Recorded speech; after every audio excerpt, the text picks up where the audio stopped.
आज की इस वीडियो में हम लोग एक बहुत ही इंपॉर्टेंट चीज को डिस्कस करने वाले हैं। अगर आप अपने रिजल्ट को ध्यान से देखे होंगे तो आप कहीं ना कहीं पर इनमें से किसी ना किसी चीज को जरूर देखे होंगे। और यहाँ पर मैं आपको बताने वाला हूँ कि ये सब चीज का मतलब क्या होता है। जैसे कि आप देख सकते हैं यहाँ पर लिखा हुआ है हमारा हैज, यहाँ पर है यू और इस प्रकार से एक डंडी दिया हुआ है और है आर, फिर है आपका F A, F L, E X P, W T H, I N C, INV। तो ये सब चीज का मतलब क्या होता है, हर एक चीज के बारे में आपको प्रैक्टिकली समझाऊंगा, एकदम एग्जांपल लेकर, यानी किसी बच्चे के मार्कशीट को लेकर मैं आपको समझाऊंगा। और देखिए अभी जिस प्रकार से आप नेट में अपने रिजल्ट को देख पा रहे हैं, तो जब आपको ओरिजिनल मार्कशीट मिलेगा ना, तो उसमें भी ये सब चीज लिखा हुआ रहेगा, तो आपको घबराना नहीं है। और बहुत सारे बच्चे अगर सोचेंगे कि सर अगर ये सब चीज मेरे मार्कशीट में है, अगर मेरे रिजल्ट में है, तो मेरे रिजल्ट में कोई इफेक्ट पड़ेगा, मेरा क्या होगा, तो ऐसा कुछ भी नहीं है, बल्कि सब चीज का मतलब होता है और क्यों दिया गया है वही तो चीज मैं आपको बताने वाला हूं। तो आप लोग वीडियो पर बने रहें, मैं आपको हर एक चीज के बारे में बताऊंगा। तो चलिए सबसे पहले हम लोग स्टार्टिंग करते हैं। जो हैज है ना, हैज इसका मतलब क्या होता है। तो जैसे कि देखिए यहाँ पर मैंने एक बच्चे का मार्कशीट ले लिया, जिसे आप देख सकते हैं ये क्लास 10th का मार्कशीट है।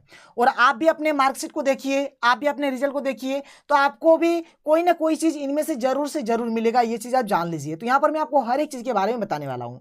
तो देखिए यहाँ पर दो तो हैज है, जैसे कि यहाँ पर आप देख सकते हैं और एक आप यहां पर देख सकते हैं। तो इसका मतलब क्या है, देखिए यहां पर ये जो नंबर है ना, नंबर आपका शिफ्ट हो गया है। नंबर क्या हुआ है, शिफ्ट हो गया है। मतलब एक्चुअल में क्या हुआ है, देखिए यहां पर देखिए आपका क्या नंबर है, 74 नंबर है, और यहां पर आपका क्या है, 56 नंबर है। बात समझ में आया। मतलब ये 74 नंबर इधर शिफ्ट हो गया और ये वाला नंबर इधर शिफ्ट हो गया। कहने का मतलब अभी आपको समझ में नहीं आया, लेकिन अभी मैं आपको समझा देता हूं, टेंशन नहीं लेना। देखिए आप जो क्लास 10th में पढ़ते हैं, ठीक है, क्लास 10th में जब आप पढ़ते हैं तो आपको कुल मिलाकर यहाँ पर 6 सब्जेक्ट होता है, ठीक है। 5 आपका होता है मेन सब्जेक्ट, 5 आपका क्या होता है, मेन सब्जेक्ट होता है, और एक आपका होता है एडिशनल सब्जेक्ट। क्लियर है। और आपका जो रिजल्ट बनता है ना, आपका जो रिजल्ट बनता है, आपका 5 सब्जेक्ट का नंबर का रिजल्ट बनता है, चाहे आपका एडिशनल सब्जेक्ट हो, चाहे आपका मेन सब्जेक्ट हो। और यहाँ पर जो आपका रिजल्ट बनता है, जो 5 सब्जेक्ट का रिजल्ट बनता है ना, तो यहाँ पर देखिए कुल मिलाकर जो 6 सब्जेक्ट होता है, जिसका देख सकते हैं यहाँ से यहाँ तक जो 6 सब्जेक्ट होता है, तो 6 सब्जेक्ट में जिस जिस सब्जेक्ट में सबसे ज्यादा नंबर होता है, उसी सब्जेक्ट के नंबर को जोड़ा जाता है, और कुल मिलाकर 5 सब्जेक्ट के नंबर को जोड़ते हैं, चाहे वो आपका एडिशनल सब्जेक्ट हो या फिर आपका मेन सब्जेक्ट हो। बात समझ में आया। जैसे कि देख लीजिए यहाँ पर आपका 75 नंबर है, यहाँ पर आपका 80 नंबर है, यहाँ पर आपका 77 है, यहाँ पर आपका 85 है, यहाँ पर आपका 74 है, यहाँ पर आपका 56 नंबर है। तो यहाँ पर देखिए सबसे कम नंबर कहाँ पर है, यहीं पर है, तो इसके नंबर को नहीं जोड़ा जाएगा। बात समझ में आया। तो ये आपका क्या था, ये आपका सोशल साइंस था ना, तो सोशल साइंस का जो नंबर था ये संस्कृत की ओर शिफ्ट हो गया, ठीक है, और संस्कृत का नंबर आपका सोशल साइंस की ओर शिफ्ट हो गया। मतलब अगर आप बोलेंगे सर हमको एडिशनल सब्जेक्ट का नंबर नहीं जोड़ना है, तो ये जो आपका एडिशनल का ये जो 74 नंबर था, ये अब आपका संस्कृत का नहीं रहा, बल्कि ये वाला किसका हो गया, ये आपका सोशल साइंस का नंबर हो गया। एक्चुअल में नंबर क्या हो गया, शिफ्ट हो गया। बात समझ में आया। तो कुछ इस प्रकार से होता है, मतलब ये जो हैज है ना, हैज को हम लोग बोलेंगे यहाँ पर जो नंबर होता है वो शिफ्ट हो जाता है। नंबर क्या होता है, शिफ्ट हो जाता है। मतलब यहाँ पर क्या हो गया, मैं आपको समझा देता हूं। ये जो 56 नंबर था ये इधर शिफ्ट हो गया, और ये जो 74 नंबर है ये इधर शिफ्ट हो गया। बात समझ में आ गया। मतलब एडिशनल में आपका कितना हो गया, 56 नंबर हो गया, और सोशल साइंस में आपका 74 नंबर हो गया। मतलब कुछ इस प्रकार से नंबर आपका शिफ्ट हो गया। और यहाँ पर जो नंबर जोड़ा जाता है ना क्लास 10th में, इस चीज को भी आप जान लीजिए। आपका जो नंबर जोड़ा जाता है, कैसे नंबर जोड़ा जाता है, जो आपका टॉप 5 बेस्ट सब्जेक्ट होता है। मतलब आपका यहाँ पर कुल मिलाकर 6 सब्जेक्ट है, तो 6 सब्जेक्ट में आप जिस जिस सब्जेक्ट में सबसे ज्यादा नंबर लाए हैं ना, उसी सब्जेक्ट के नंबर को जोड़ा जाता है, और कुल मिलाकर 5 सब्जेक्ट के नंबर को जोड़ा जाता है। इस बात को आप याद रखिएगा। तो आप हैज के बारे में समझ गए, कोई दिक्कत नहीं है। चलिए आगे बढ़ते हैं, और अभी मैं आपको आगे समझाता हूं। जैसे आप देख सकते हैं ये मैंने एक बच्चे के रिजल्ट को ले लिया है, और ये क्लास 12th के एक बच्चे का रिजल्ट है। और जैसे आप देख सकते हैं यहाँ पर साफ साफ लिखा हुआ है यूआर। तो यूआर का मतलब क्या होता है, यूआर का मतलब होता है अंडर रेगुलेशन। इसका मतलब क्या होता है, देखिए यहां पर नियम है। अभी नियम क्या है, ग्रेस मार्क। क्या नियम है, ग्रेस मार्क। 5 नंबर तक आपको ग्रेस मार्क दिया जाता है। मान के चलिए कि आप 5 नंबर तक, ठीक है, मैक्सिमम 5 नंबर तक दिया जाएगा मैक्सिमम। मतलब अधिक से अधिक आपको कितना नंबर दिया जाएगा, 5 नंबर। मान के चलिए कि आप 1 नंबर के चलते, 2 नंबर के चलते, या फिर 3 नंबर के चलते, या फिर 4 नंबर के चलते, या फिर 5 नंबर के चलते आप फर्स्ट डिवीजन नहीं हो पा रहे हैं, सेकंड डिवीजन नहीं हो पा रहे हैं, या फिर आप पास नहीं हो पा रहे हैं, तो आपको 5 नंबर तक ग्रेस दिया जाता है। और उसी प्रकार से मतलब ये जो ग्रेस नंबर दिया जाएगा, उसी के माध्यम से, उसी के बदौलत आप क्या होंगे, या तो फर्स्ट होंगे, या फिर सेकंड होंगे, या फिर पास होंगे। जब आपको ग्रेस नंबर दिया जाता है तो उसी को हम लोग बोलते हैं यूआर, यानी कि अंडर रेगुलेशन। बात समझ में आया? तो मतलब ये जो यू आर है ये आपका ग्रेस मार्क है। क्लियर है? जैसे कि यहाँ पर इनका जो नंबर देख सकते हैं कितना 243 है। मतलब मान के चलिए ये कुछ नंबर के चलिए सेकंड डिवीजन नहीं हो रहा था और वही नंबर दिया गया, इसलिए यहाँ पर यू आर लिखा गया है। बात क्लियर है? मतलब कुछ नंबर के चलते मतलब कंप्लीट इसका नहीं हो रहा था सेकंड डिवीजन, या फिर मतलब यहाँ पर कुछ ग्रेस मार्क दिया गया, तो ग्रेस मार्क जब दिया जाता है तो उसी को हम लोग बोलते हैं यू आर। क्लियर है? तो चलिए आगे बढ़ते हैं और मैं आपको आगे समझा देता हूँ यहाँ पर आगे और क्या क्या नियम है, हर एक चीज के बारे में आपको समझा देता हूँ, आपको टेंशन नहीं लेना है। चलिए आगे बढ़ते हैं। और जैसे कि अगर आप अपने रिजल्ट को देखेंगे तो इस प्रकार से अगर आपका 1ST लिखा हुआ है तो इसका मतलब होता है फर्स्ट डिवीजन, ठीक है। 2ND लिखा रहेगा तो इसका मतलब हुआ सेकंड डिवीजन। अगर आपका 3RD लिखा रहेगा तो इसका मतलब होता है थर्ड डिवीजन। तो ये तो कोई दिक्कत नहीं है, तो सिंपल ये सब चीज आप जानते हैं। चलिए आगे बढ़ते हैं। अगर आपका इस प्रकार से लिखा हुआ रहे, एप लिखा हुआ रहे, इस प्रकार से एक डंडी रहेगा और एल लिखा हुआ रहेगा तो इसका मतलब होता है फेल, ठीक है। इसका मतलब क्या है कि आप फेल हो गए हैं।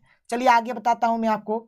अगर इस प्रकार से आपका लिखा हुआ रहे PAS तो इसका मतलब है कि आप पास हो गए हैं, ठीक है। इसका मतलब क्या है कि आप पास हो गए हैं। तो ये सब चीज आप समझ पा रहे हैं। आगे देखिए, अगर आपका इस प्रकार से लिखा रहे यहाँ पर आपका एक एप रहे और यहाँ पर इस प्रकार से एक आपका ए रहे और यहाँ पर एक इस प्रकार से डंडी रहे तो इसका मतलब होता है फुल्ली अब्सेंट। इसका मतलब क्या हुआ, देखिए कि आपने फॉर्म फिलअप किया था, ठीक है, आप फॉर्म फिलअप किए थे लेकिन किसी कारणवश आपने एक वो एग्जाम नहीं दिया, एक भी एग्जाम नहीं दिया, मतलब आप पूरी मतलब कंप्लीटली आप अनुपस्थित थे यानी कि अब्सेंट थे।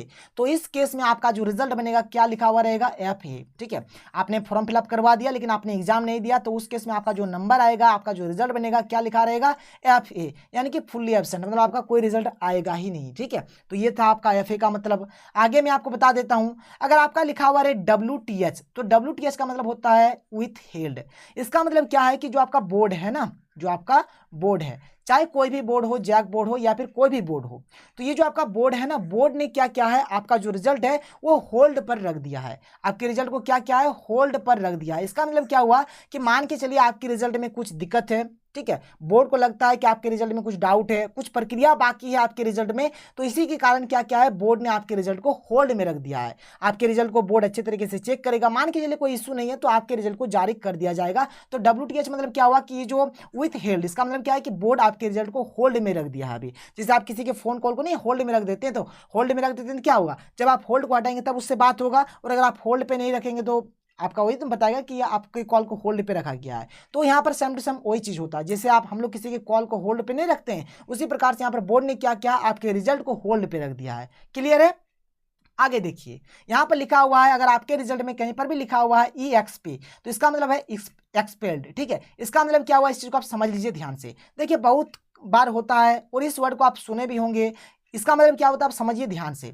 जब आप एग्जाम देते हैं ना, जब आप एग्जाम देते हैं, मान के चलिए आप चीटिंग कर रहे होते हैं, ठीक है, आप चीटिंग कर रहे होते हैं या फिर ताका झांकी कर रहे होते हैं या फिर किसी भी बच्चे के आप आंसर को देख रहे होते हैं, तो इस केस में क्या होता है, टीचर आते हैं और आपको एक्सपेल कर देते हैं, मतलब आपकी कॉपी को छीन लेगा या फिर उसमें एक मतलब लाल कलम से या फिर किसी भी कलम से साइन कर देता है, तो इस केस में आपको एक्सपेल कर दिया जाता है। अगर आपका इस प्रकार से हुआ है, ठीक है, ऐसा आप बहुत बार सुने होंगे, इसलिए ना आप चोरी करने से डरते हैं ना एग्जाम हॉल में। आप चोरी करने से क्यों डरते हैं, इसी के तो चलते ना। तो अगर मान के चलिए किसी बच्चे के साथ अगर ऐसा हुआ होगा, अगर कोई बच्चे को एक्सपेल किया गया है एग्जामिनेशन हॉल में एग्जाम देने के टाइम, तो उसके रिजल्ट में EXP लिखा हुआ रहेगा, मतलब एक्सपेल्ड।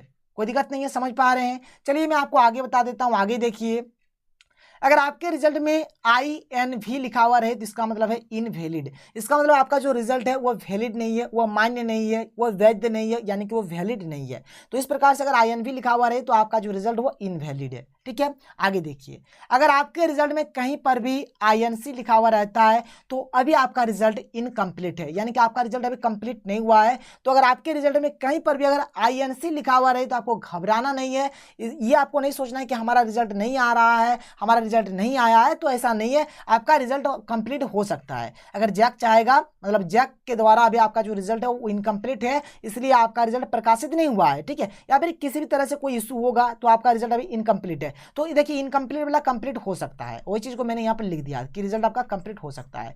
तो यहाँ पर जो जो भी चीज था, यहाँ पर मैंने आपको हर एक चीज के बारे में बता दिया, जैसे कि आप देख सकते हैं यहाँ पर मैं अगर आपको दिखाऊं तो फर्स्ट डिवीजन के बारे में बता दिया, सेकंड डिवीजन के बारे में बता दिया, थर्ड डिवीजन के बारे में बता दिया, पास के बारे में बताया, फेल के बारे में बताया, फुल्ली एब्सेंट के बारे में बताया, विथ हेल्ड के बारे में बताया, एक्सपेल्ड के बारे में बताया, इनवैलिड के बारे में बताया, इनकम्प्लीट के बारे में बताया, अंडर रेगुलेशन के बारे में बताया। तो मैंने यहाँ पर आपको हर एक चीज के बारे में बता दिया। तो अगर आपको वीडियो पसंद आया तो वीडियो को लाइक कर दें, और अगर आपने अभी तक हमारे चैनल को सब्सक्राइब नहीं किया तो सब्सक्राइब करके बेल के आइकन को प्रेस कर लें। और देखिए अब यहाँ पर आप रिजल्ट के इंतजार में मत रहिए, रिजल्ट तो आपका आ ही गया है। अब ये मत सोचिए कि आपका दोबारा रिजल्ट आएगा और ये सब जो चीज़ है ये सब मेरा दोबारा बदल जाएगा, तो ऐसा आप कुछ भी नहीं होने वाला। जब आपका रिजल्ट एक बार प्रकाशित हो गया है तो वही आपका रहेगा, चाहे आप कुछ भी कर लीजिए।